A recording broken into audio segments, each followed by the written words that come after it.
जय श्री राम, जय बजरंगबली।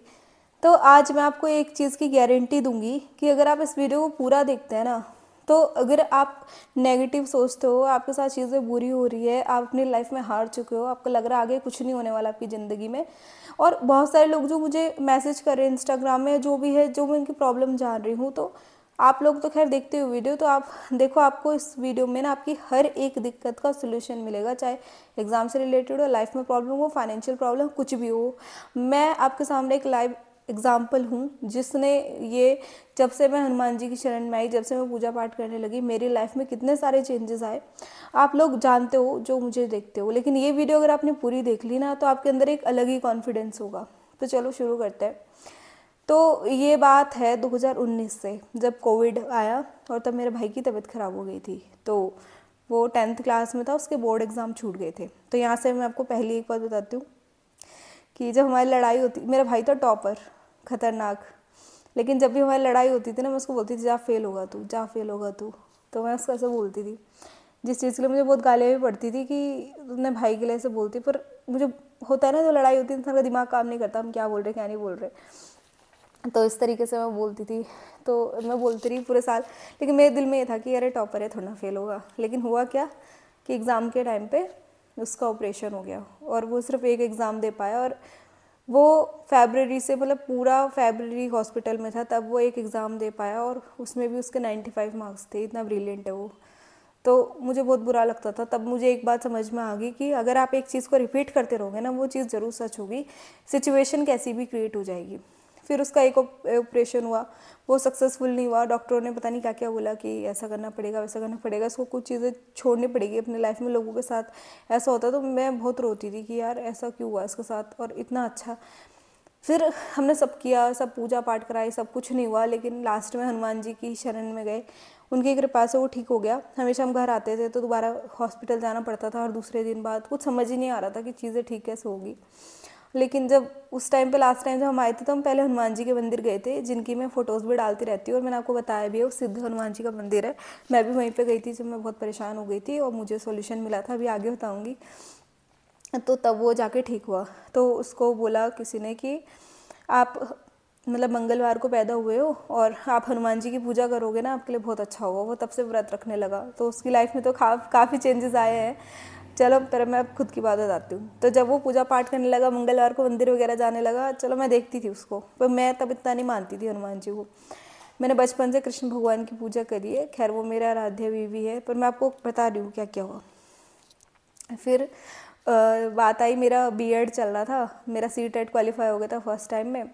अब मेरे को जॉब होता है ना, एक पर्सन जिसमें मतलब अभी फर्स्ट टाइम में सी-टेट क्वालिफाई होगा, तो क्या लेवल का एक्सपीरियंस होगा, मतलब कॉन्फिडेंस होगा कि अब तो मैं पता नहीं क्या कर लूँगी। रिज्यूमे डाले स्कूल वगैरह में, तो सब जगह डाला, लेकिन हो नहीं पाया। रीज़न क्या है, हम हिंदी मीडियम के स्टूडेंट हैं, हमें इंग्लिश नहीं आती बहुत अच्छे तरीके से। अगर आपको इंग्लिश नहीं आती ना इस दुनिया में, तो बस ये है कि फिर आप अनपढ़ के समान हो। लोग आपका ज्ञान नहीं देखते, वो ये देखते आप हिंदी में बोल रहे हैं, आप इंग्लिश में बोल रहे हैं, बस इससे फ़र्क पड़ता है। तो मेरा नहीं हो पाया। तो सोचो उस बच्चे को कैसा लग रहा होगा कि जिसके हर जगह इतने अच्छे मार्क्स हैं, हर जगह इतना अच्छा किया, बीएड में 85%, ग्रेजुएशन में 75%, मतलब हर जगह मेरी परसेंटेज। हाँ, 10th में अच्छी नहीं थी, 10th तक मैं पढ़ती भी नहीं थी, उसके पीछे भी भगवान चाहिए कि मेरे 10th से पढ़ने लगी, वरना मैं 5th क्लास में वो बच्ची थी जब टीचर्स बोलते थे पास भी नहीं होगी। और 8 तक कैसे, 6 to 8 में मेरे अंदर बहुत चेंज आया, उसके पीछे भी भगवान ही है, लेकिन वो मैं अभी नहीं बताऊँगी। अगर आप पूछना चाहोगे तो कमेंट कर देना। मेरी तो पूरी ज़िंदगी खैर उनके चरणों में निकल गई, और उन्होंने ही मेरे को चीज़ें सिखाई और आगे लेके गए। चलो फिर क्या हुआ, तो ये वाली कंडीशन हुई, तो मैं बहुत रो रही थी। मैंने कहा कोई फ़ायदा ही नहीं है पढ़ने लिखने का, जब इंग्लिश ही सब पूछे तो हमने पढ़ना ही नहीं चाहिए था। मन कर रहा था डॉक्यूमेंट्स में आग लगा दूँ मैं। फिर क्या हुआ, तो मैं घर वालों को ये बोल रही थी तुमने मुझे क्यों पढ़ाया, इंग्लिश मीडियम में पढ़ाते ना, हिंदी मीडियम में क्यों पढ़ाया ऐसे।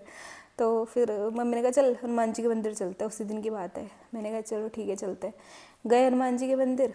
इतना गुस्सा आ रहा था मुझे, मैंने भगवान जी से कुछ मांगा भी नहीं, बहुत गुस्सा आ रहा था मुझे कि मेरी क्या गलती है अगर मैं हिंदी मीडियम की, मैंने तो अपना 100% दिया ना हर चीज़ में। तो फिर ऐसा हुआ, और उसी दिन घर आए, मैंने जैकेट पहनी थी डेनिम। तो मतलब जैसे घर बैठे हुए थे और मैंने ऐसा कुछ करा, वो जैकेट में लग गया सिंदूर हनुमान जी का। और अगर आपको पता होगा ना, वो जल्दी से छूटता नहीं है जो हनुमान जी, मतलब अभी तक है वो लगा हुआ उसमें जैकेट में।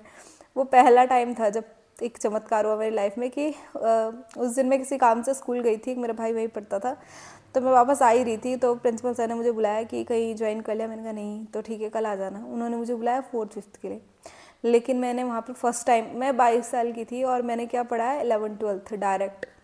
और मेरी पहली सैलरी मंगलवार को आई, मैंने ज्वाइनिंग मंगलवार को की, सब चीज़ें मेरी मंगलवार को ही है। और इतना ही नहीं, फिर उस दिन तो मैं यकीन, मतलब होता है ना कि इंसान इतना परेशान हो, चमत्कारी हो गए ज़िंदगी में यार, और सब चीज़ें ट्यूसडे को। और फिर एक है उनके अंदर ना हनुमान जी आते हैं, तो फिर उन्होंने मुझे क्या बोला कि उस दिन तो गुस्से में गई थी ना मंदिर में, तूने कुछ भी नहीं मांगा, फिर भी मिला ना कि तेरे को, और अगर तू उस टाइम पे कुछ भी मांग लेती ना, तेरे को वो भी मिल जाता, ऐसे करके बोला। तो मैं थोड़ी शॉक हो गई थी कि इनको कैसे पता चला कि मैं बहुत गुस्से में गई थी और मैंने कुछ भी नहीं मांगा मंदिर में। तो ये वाली चीज़ हुई मेरे साथ। फिर चल रहा था चीज़ें, फिर मैंने कुंडली देखनी शुरू की।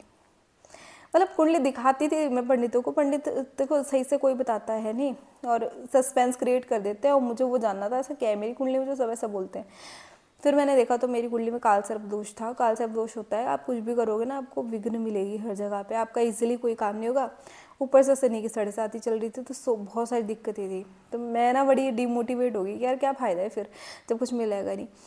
फिर एक चैनल मुझे मिला सीक्रेट मिस्ट्री करके, और वहाँ पे लोग अपना अनुभव शेयर करते थे, जहाँ पे बताया कि मैं उनके भाग्य में बच्चा नहीं था, और वो हनुमान चालीसा का पाठ करते थे और तब भी उनको बच्चा मिल गया।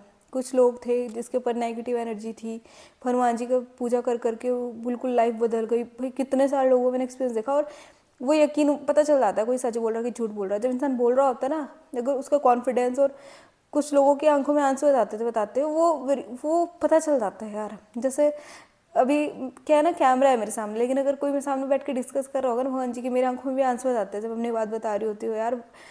चलो पहले आपको बताती हूँ, जब मैं फर्स्ट टाइम मंदिर गई थी, मैंने आपको बताया ना खाली हाथ गई थी, कुछ नहीं था मेरे पास, पैसे नहीं थे, नौकरी नहीं थी, कुछ नहीं थी, बहुत दुखी थी मैं। फिर क्या, जॉब मिल गई, तो वो देख लिया मैंने कुंडली में मेरे ये दिक्कत है। मैंने कहा कुंडली को साइड में रखो, मैं हनुमान जी के मंदिर में गई। मैंने कहा देखो मेरी पूरी ज़िंदगी आप ही के चरणों में, आपने मुझे परेशान करना है, खुश रखना है, जो करना है आप करो, आप मेरे भाई हो। हनुमान जी के साथ हमेशा कोई रिश्ता रखना, भाई या पिताजी का। मैंने कहा आप मेरे भाई हो और मेरी लाइफ आपके चरणों में, आपने जो करना होगा मेरे साथ वो करना। कितना मैं भी देखना चाहती हूँ मुझे कितना दुख मिलेगा या क्या होता है।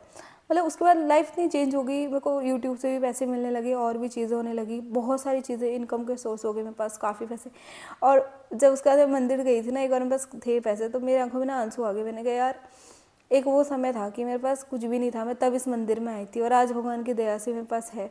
तो मुझे लगता है यार मेरी ज़िंदगी, मैं किसी लायक नहीं हूँ। देखो मेरे यूट्यूब पे 70,000 सब्सक्राइबर हो गए, मैं इस लायक भी नहीं हूँ। मैं मतलब मेरे पे आज जो है ना वो भगवान का ही दिया हुआ है। मतलब मेरे पास कुछ नहीं था, मैं जीरो थी।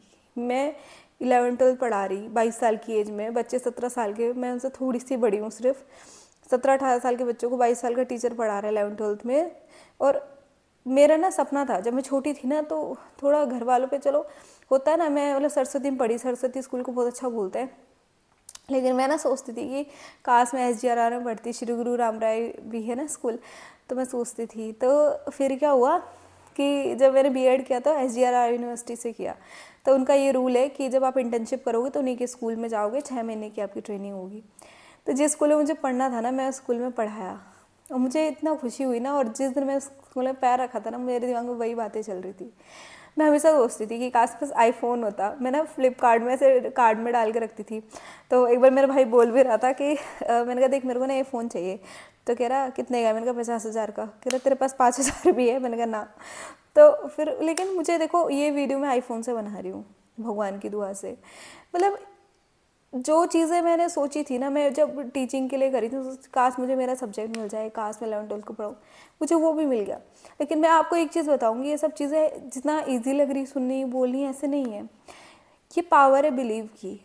आज भी मैं भगवान पे इतना बिलीव करती हूँ कि मेरे साथ कुछ गलत भी हो रहा होगा, मैं बोलती हूँ उसके पीछे भी कोई रीज़न होगा, कुछ अच्छा होने वाला होगा। ऐसी वो मेरे साथ गलत नहीं कर रहे। और मैं हमेशा हर चीज़ को उनके चरणों में डाल देती हूँ, भाई ये चीज़ है आपको करनी है, कैसे करोगे आप जानो। और सबसे बड़ी चीज़ है, चाहे दुख हो चाहे सुख हो, मैंने अपनी लाइफ में एक्सेप्ट करा है। कि अगर मेरे साथ कुछ बुरा हो रहा है मैं उसको भी एक्सेप्ट कर रही हूँ, ठीक है, मेरे साथ कुछ बहुत अच्छा हो रहा है तो मैं उसको भी एक्सेप्ट कर रही हूँ। ये एक लाइफ में बहुत बड़ी चीज़ है। हम अच्छाई को तो, खुशियों को तो एक्सेप्ट करते हैं, पर हम बुराई को और दुखों को अपनी लाइफ में कभी एक्सेप्ट नहीं करते। अब एक्सेप्ट नहीं कर रहे हो तो आप दो काम करोगे, या तो आप हमेशा रोते रहोगे या फिर अपनी लाइफ ख़त्म कर दोगे।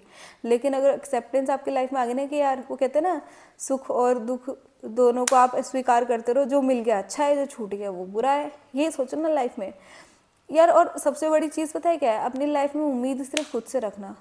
अगर आप दूसरों से उम्मीद रखोगे तो फिर आप दुखी ही रहोगे। हम खुशियाँ ढूंढते हैं, मैं आपको सच बताती हूँ, ये क्लियर सी बात है। मेरे को आईफोन चाहिए था, जिस दिन मिला बहुत खुशी होगी, लेकिन उसके बाद आज वो एक नॉर्मल एंड्रॉयड फ़ोन की तरह लगता है मेरे को। सिर्फ एक थोड़ी सी खुशी मेरे को मिली, जो इंटरनल खुशी होती है ना, माइंड, जब मेंटली पीस होता है यार, वो ही सबसे बड़ी चीज़ है। वो पैसों से भी नहीं मिलेगी। जब हम छोटे होते हैं ना, हम कितने खुश रहते हैं। बच्चा हर चीज़ में खुश रहता है, वो एक लकड़ी से खेलते हुए भी खुश रहता है। और हम बड़ी बड़ी चीज़ों से भी खुश नहीं होते, और हम सब चीज़ें इसलिए करें कि हमें खुशी मिलेगी, इसलिए हम अपनी लाइफ में भाग रहे हैं। लेकिन खुशी चीज़ों में है ही नहीं। खुशी आपके माइंड में क्या होता है, हम सोचते काश मेरे पास ये चीज़ होती, काश मेरे पास साइकिल होती, साइकिल मिली आपको थोड़ी खुशी होगी, फिर आप सोचोगे काश मेरे पास स्कूटी होती, स्कूटी मिल गई आप थोड़े टाइम खुश होगे, फिर आप सोचोगे काश मेरे पास कार होती। आपको उन चीज़ों से कभी खुशी मिलेगी नहीं, क्योंकि उन चीज़ों में खुशी है ही नहीं। खुशी आपके माइंड में है। अगर आप अपने माइंड में हर चीज़ों में आप खुशी ढूंढ लोगे ना, तो आप खुश रहोगे। लेकिन अगर आप, अरे मेरे साथ ऐसा क्यों होता है, अरे मेरे साथ, फिर आप कभी खुश नहीं रह सकते, कभी भी खुश नहीं रह सकते। आपकी ज़िंदगी में खुशी मिले उसे एक्सेप्ट करो, दुख मिले उसे एक्सेप्ट करो, लेकिन भगवान का नाम हमेशा लेना। और ये बात याद रखना, जो भगवान के शरण में जाता है ना, जो उसके भाग्य में नहीं भी लिखा होता है ना, वो भी उसको मिलता है। लेकिन अगर हम यही सोच के भक्ति करें तो वो भी गलत है कि मैं एक दिन महाराजा बन जाऊँगा, महासेठ बन जाऊँगा, इसलिए मैं भक्ति कर रहा हूँ। तो ये चीज़ नहीं है। मतलब मेरी लाइफ में मुझे कुछ भी मिलता है ना, मगर थैंक यू भगवान, आपने मेरे को ये चीज़ दी, ठीक है। अगर हमें दुख मिलता है तो भगवान हमें हिम्मत दे इस चीज़ से निकलने के लिए। मैं तो हमेशा हनुमान चालीसा पढ़ो, या कभी लाइफ में ऐसा हो जाए वो समझ ना आ रहा हो तो बजरंग बाण पढ़ो। यही आपकी चीज़ों को निवारण कर देंगे। जितना हो सकता है भगवान का नाम लो। आप दिन में 108 बार भी लोगे बहुत है। तो आप ये सब चीज़ें करोगे ना। आज मेरे पास जो भी है, आप मेरा इंस्टा देख रहे, यूट्यूब देख रहे, मेरा प्रोफेशन देख रहे, या मेरा घर देख रहे, जो भी है, या मैं जहाँ भी हूँ, वो सब उनकी देन है। पर उसके पीछे का रीज़न पता है क्या है? विश्वास, कि मेरे को उनके ऊपर विश्वास है कि वो संभाल लेंगे, वो देख लेंगे, वो कर लेंगे, वो सॉल्यूशन बता देंगे। वो विश्वास ना स्ट्रांग है ना कि वो चीज़ें होने लगती है। अब इसको चाहे आप लॉ ऑफ अट्रैक्शन बोलो, मैनिफेस्टेशन बोलो, भक्ति बोलो, बिलीव बोलो, कुछ भी बोलो, पर ये तो पक्का है कि जो आप बोलते हो और जो आप बिलीव करते हो सच होता है। मैंने अपनी लाइफ में देखा है, जो चीज़ें मैंने सोची है, जो चीज़ें बहुत स्ट्रांगली सोची है, वो मेरे को मिली हैं। तो अगर आप भी चाहते हो ना, तो आप मेरी लाइफ की जर्नी देखोगे ना, बहुत ही खतरनाक रही है। और मैं इसमें नहीं बताऊँगी क्योंकि ऑलरेडी वीडियो देखो 13 मिनट की होने जा रही है। तो अगर आपको कुछ भी लगाओ, कुछ भी रिलेट आप कर पाए हो, तो कमेंट में जय श्री राम, जय बजरंगबली जरूर लिखेगा। तो मुझे नहीं मालूम ये वीडियो कितने लोगों तक पहुँचेगी, क्योंकि वैसे ही 3-4 हज़ार लोग मेरी वीडियो देखते हैं, बट कोई बात नहीं, 3-4 हज़ार लोग भी अगर मेरी वीडियो देख रहे हैं, वो लोग भी मुझे सुन रहे हैं, तो आपका भी बहुत बहुत धन्यवाद कि आपने समय निकाला और मुझे सुना। तो जय श्री राम, जय बजरंगबली, धन्यवाद ये वीडियो देखने के लिए।